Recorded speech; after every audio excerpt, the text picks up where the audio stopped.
बे समाव रायजो नाङैनो दुब्लि बारियाव जेरैथिंबो माइ आबाद गायनाय फुनायनि बोथोर। नंगौ, बे समाव दुब्लि बारियाव दैज्लांनि माइ आबादखौ थाबैनो फोजोबनो गायनाय फुनायाव गोसो होथाबदों रायजो राजा आबादारिफ्रा। बबेखानि सोरगिदिं जेरैथिंबो दुब्लि बारियाव समायना रमायना गोथां गाबखौ नुनो मोन्दों।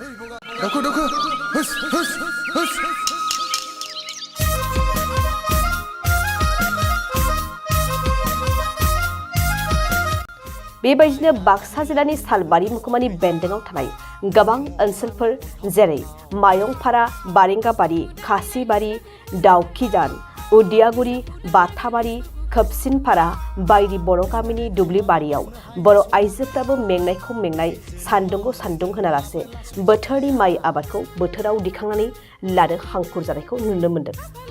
बेबायदिनो मानास माहारियारि हाग्रामानि साखाथिजों नांजाबनाय बारेंगाबारि गामियावबो बयहाबो नखर नखर खोथिया फुनायनिफ्राय लानानै माइ गायनायाव मुखुब जानानै दं। फारसेथिं ओरैनो थायालासे गावनि उदैखौ सुफुंनो थाखाय माइ गायनायनि खामला मावनायखौबो नुनो मोन्दों। नाथाय सोरबाबा दुखुनि जिंगायाव गोग्लैनांदों। मानोना गोबां ओनसोलावनो दैबानाजों माइ आबादखौ मावनो हायैनि जाहोनाव बोसोरनि जानाय आदारखौ माबोरै दिहुनगोन बेखौ लानानै जिंगा।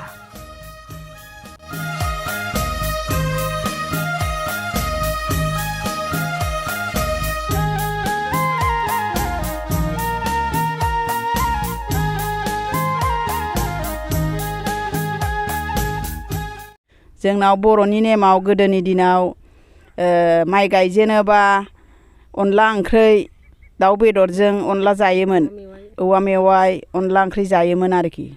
दा आरो जोंनियाव दा बेफोर नेमा दंना गैला। जोंहा आरो दा गायो फुयो, जोंहा होमबाबो गायगासिनो दं। गोदोनि नेमखौनो लानानै दङ जोङो। जोंहा बिबोनां बिबाजै बाजैमोन आगैमोन ज' न'नि गोजा गायनाय फुनाय।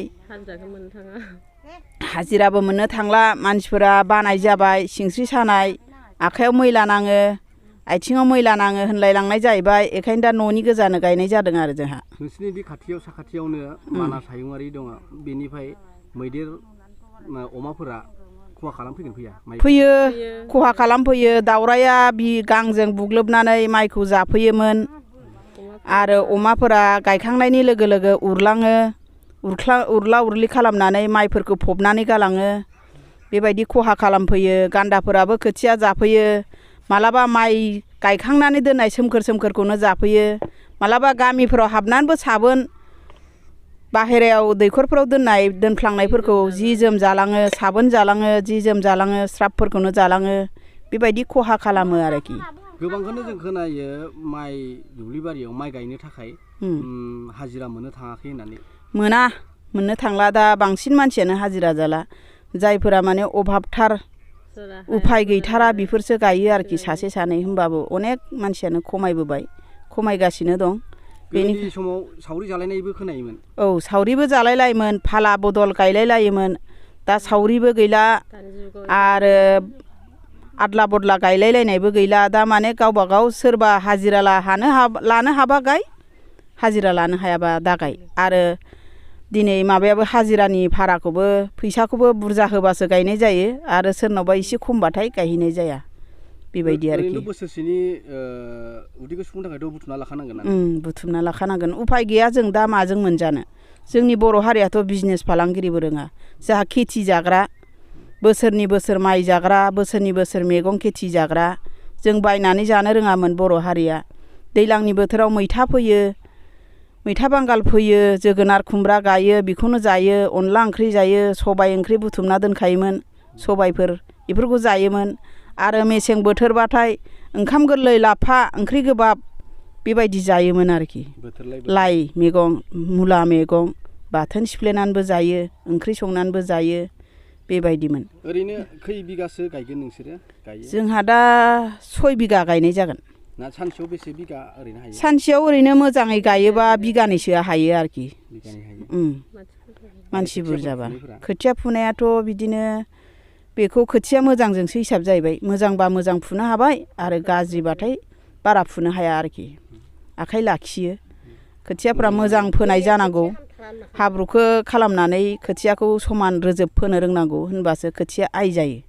दैमा खाथि लोमसावलाबायनानै दंमोन दैबाना दाखालि दै बानायाव लोमसावनायाव दा मा खोथियाफोरा एसे नस्थ' जादों आरोखि दा हनै जख्ल'दों साननै जाबाय आइ जायाखै फुबाबो जोबा आरो बुरजा फुनो हाया जादों ज'सो गारो माइया बालाया फबनानै दोनबाय जायगा फबनानै दोनबाय जायगा बोरि जाबाय बेखायनो दा खोथिया फुनाया हाया जादों आरोखि बे दुब्लियाव हाबनाया अखानि दै ना ओरैनो दंग'नि दै अखानि दैबो दुब्लियावथ' बेहाय दैमानि दै हाबा बे जों दा जे जायगायाव गायदों फुदों बे जायगाया अखानि दैसो आरोखि जाम्फैनि दै गैया अखा गैयाब्लाबोथ' माबा जागोन अखा गैयाबा गायनो हाया दा अखानि दैजोंनो बेखायनो थैफ्रामदों दाख्लै बाना जानानै थांबाय बेयाव खोथिया लोमफबनानै गाज्रि जाबाय नै दा दैया रानलायबाय हाखु दाखु फुनांगौ गायनांगौ जालायबाय आरोखि बेबायदि गायनानै लानो हाबाथ' हा खेथि थानायफोरा मावनानै जायोबा मोजां मानो होनबा दा माइरंनि दामा बारायबोगासिनो दं जोंनि आसामावथ' गायबानो माइया जाखायो आरो मा होनो 40 थाखा गाहाम जाबाय माइरं लकेला 40 थाखा माइरं बायनानै जानांगौबा दा सेरबोसे जागोन बायनानै फरियालखौ बेबायदि जाहैयो आरो गावबा गाव गायनो हायोबा बोसोरसेनि माइरङा आरामसे जानो हायो आरो फाननोबो हायो बुरजा हा थायोबा 10 बिगा 12 बिगा हाफोरा बुरजायैनो माने माइखौ बुथुमना लानो हायोबा सोरबा गरिबनोबो एसे एनै सहाय होनो हायो आरोखि जानो फाननोबो हायो मनाव मा दाम ओरैनो दा 800 750 बेबायदि 650 मोना 750 800आनो जाहैबाय गुबुनावबो गायोना नोंसोरो गुबुनावबो गायो हाजिरा बेयाव गायखांबा जोङो हाजिरा मोनबा हाजिरा गायलाबायनोसै मालायफोरनाव न'निखौ फोजोबना लाग्रोनोसै 6 बिगा दं बे 6 बिगाखौ गायखांबाथाय जोङो हाजिरा गायथारनोसै मालायफोरनाव जायनाव लिङो बेयावनो दा 250 सोलिनानै दं आरोखि जोंनाव बर्थमान मैदेरासो मा खालामो आरो मैदेरखौ हराव नेनांगौ सानखौ सखा नेनांगौ सानाव सखायाबो ओरैबायदि फिथाइ थाइबा मोनफुनाय समाव गायना दोनबाल' जाया माने गायना दोनबाल' जाया बिराद खस्थ' सानाव सोरांनायनिफ्रायनो मैदेर नेनाया थांदोंबाथाय सखा नेग्रा फैनांगौ बेबायदि जोंनि दा मानासनिया आरोखि बिराद सखा जायो हाग्रा आरो दावरायाबो जाफैयो मोख्रायाबो बजा बानफैयो बोस्रोद जाफैयो समायथे मोख्रायाबो बेबायदि आरो बहुद खहा आरो खस्थ'जों थिखांनांगौ जायो आरोखि बे दैज्लांनि खेथिखौ 2023-24 सोलोंथाइ बोसोरनि थाखाय गोदान मुं थिसननाय लानानै फैदों डन बस्क' डिग्री कलेज साफागुरिया देग्लायनिफ्राय डन बस्क' डिग्री कलेज साफागुरियाव बेचलर अफ आर्ट्स एबा BA नि सेथि सेमिस्टारनि गोदानै मुं थिसननाया दायो सोलिगासिनो दं चिरां जिल्लानि साफागुरियाव थानाय डन बस्क' डिग्री कलेजआ देग्लायनिफ्राय BA थाखोनि सेथि सेमिस्टारनि थाखाय गोदानै एडमिसन लानायजों लोगोसे बड', इक'नमिक्स, इंलिश, एडुकेशन, हिस्टरी आरो पलिटिकल साइन्स आयदानि थाखाय BA अनार्सनिबो खाबु दं